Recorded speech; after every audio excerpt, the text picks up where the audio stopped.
ধূপগুড়ি ব্লকের সাকোয়াঝোড়া ২ নং গ্রাম পঞ্চায়েতে ধান খেতে হাজির হাতির দল আর ক্ষতির মুখে চাষিরা। এই মুহূর্তে যে ছবি দেখতে পাচ্ছেন সেই ছবি আপনাদের সামনে সরাসরি তুলে ধরছি।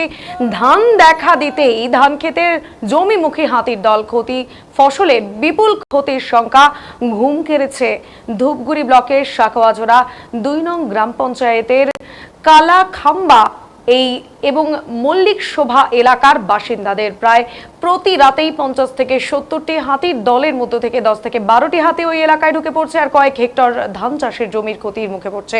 মূলত ধানের শীর্ষে কচি ফলন খেতেই এলাকায় ঢুকছে বলে অনুমান। কৃষকদের দাবি লক্ষাধিক টাকার বেশি ক্ষতি হয়েছে, তবে ধান পাকলে সমস্যা আরো বাড়বে।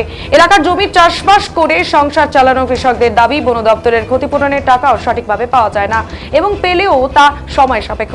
এদিকে বন দপ্তরের পক্ষ থেকে রাতে হাতি তাড়াতে গঠন করা হয়েছে কুইক রেসপন্স টিম। তারাই আপাতত ফসল রক্ষার্থে ধানের জমিতে বাজি পটকা ফাটিয়ে সাইরেন বাজিয়ে বা আলো জ্বালিয়ে হাতি তাড়াচ্ছেন।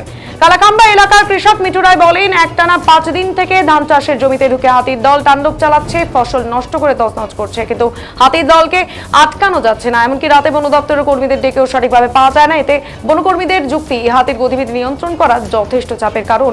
হাতি কখন জঙ্গলে থাকবে এবং কোন দিকে যাবে তা হাতির দলের সদস্যরাই ঠিক করে। গতিবিধি যেমন নিয়ন্ত্রণ করা যায় না, তেমনি লোকালয়ে বেরিয়ে গেলে ড্রাইভ করে জঙ্গলমুখী করা ছাড়া উপায় থাকে না। বন দপ্তরকে সঠিক সময় খবর দিলে ড্রাইভ করতেও সুবিধা হয়। এর মধ্যে আবার রাতের অন্ধকারে জঙ্গল থেকে লোকালয়ে বের হয়ে যাওয়ার পর দিনের আলো ফুটে গেলে হাতির দলকে ড্রাইভ করে জঙ্গলে ফেরাতেও চাপের হয়ে যায় বলে দাবি করছেন বনকর্মীরা। স্থানীয় সাকোয়াঝোড়া 2 নং গ্রাম পঞ্চায়েত সদস্য শ্যামল রায় বললেন, হাতির হানায় ধান খেতে প্রচুর ক্ষতি হয়েছে। 40টা মতন হাতি আছে, 40-45টা মতন আছে।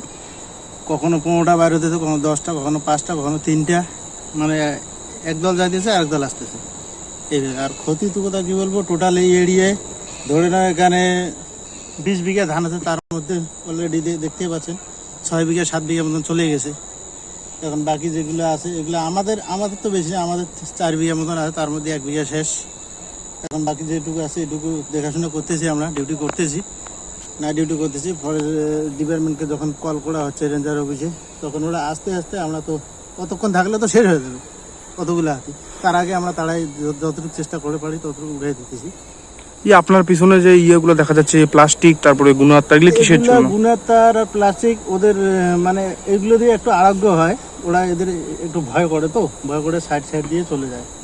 কারণ এগুলো যদি না থাকে তাহলে ডাইরেক্ট দলটাই ঢুকে যাবে একবার। 1-2টা প্রথমে আসে, দেখে তার আছে এখানে একটু ভয় করে এগুলোর। প্রতিদিন ধান খাচ্ছে? প্রতিদিন।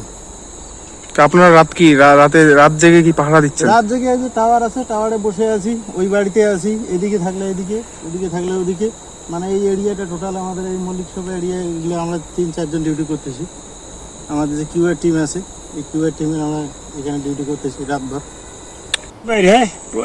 এখন তো আর অন্য কিছু নেই, এখন ধান বাড়ি ঘরেরও মানে সমস্যা আছে, ধানেরও ক্ষতি করতেছে, ধান তো প্রচুর পরিমাণে ক্ষতি করতেছে। সারা রাত পাহারা দিচ্ছি, তাও মানে রক্ষা করতে পারতেছি না। একলে তো হয়, হাতি তো সেই 4টা টিম, 5টা, 16টা, 11টা, মানে মহা মুশকিল। প্রতি রাতে? হ্যাঁ, প্রতি রাতে। আরে আমরা তো সন্ধ্যার থেকে 4টা-5টা অবধি থাকি, আর কতক্ষণ থাকা যায়? বন দপ্তরের লোককে জানাইছেন? বন দপ্তরের লোককে জানাই তো, ওদের যে এরিয়া ওরা আসে, খুব কম আসে আর কি, খুব কম আসে। 4.5 বিঘা মতো কাটছি। কতটা ক্ষতি হয়েছে ধান? ক্ষতি আমার আধা বিঘা তো অলরেডি শেষে হয়ে গেছে, মানে 4.5 বিঘার আধা বিঘা শেষে হয়েছে। এখন তো এই ধান উঠতে আরো যে কি হয় ওটা বলাই মুশকিল, বলা যায় না। আর এই হাতি এই এখন তো নতুন হাতি, মানে এরা ধান খেতে পড়লে আর উঠানোর কোনো উপায় নেই, এমনই পরিস্থিতি হয়ে যায়। যতক্ষণ পেট ভর্তি না হবে ততক্ষণ যাবে না। বিষয়টা হচ্ছে আমাদের সোনাখালী ফরেস্ট, এখানে গ্রামবাসীদের কথা যেটা, যে অন্তত 40-50টা দলের একটা হাতির একটা দল রয়েছে। সেখান থেকে প্রতিনিয়ত প্রত্যেক দিন কম বেশি 10টা, 12টা, 4টা, 5টা করে বের হচ্ছে, মানে ইয়ে অনুযায়ী, দল অনুযায়ী আর কি।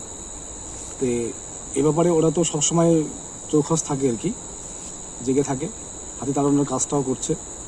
কিছুদিন আগে আমাদের এখানে এই এলাকায়, মল্লিক শোভা এলাকায়, বন দপ্তর থেকে একটা টিম তৈরি করে দেওয়া হয়েছে, সেটা হচ্ছে কুইক রেসপন্স টিম। এই টিমে 6 জন আছে এরা মেম্বার। এদের কাজ হচ্ছে হাতি এলেই বন দপ্তরকে যোগাযোগ করা, ওদের সঙ্গে যোগাযোগ করা, আর যতটা সম্ভব দপ্তরের লোক আসার আগে যতটা পারে সম্ভব এখানে ইয়ে করা আর কি, তাড়ানোর ব্যবস্থা করা। তো সে কাজটা করার ফলে এখন মোটামুটি কিছুটা রক্ষা হচ্ছে আর কি।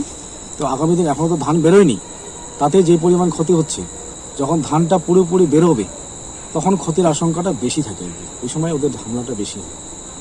আর এখানে তো শুধু হাতি না, একদিকে হাতি, বাদর, তারপরে আপনি তো দেখলেন ময়ূর, সবাই কিন্তু এই ধানের উপর হামলা করে, মানে ক্ষতি করে আর কি।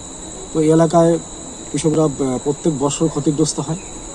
ডিপার্টমেন্টকে ভালো করেই জানানো আছে, প্রত্যেক বছর এরা আবার একটা ক্ষতিপূরণের আবেদন করে, সে ক্ষতিপূরণটাও পেয়ে যায়, যদিও সেটা সাফিসিয়েন্ট নয় আর কি। যাই হোক, যেটা সরকারি নিয়ম অনুযায়ী সেটা কিন্তু ওরা পায়।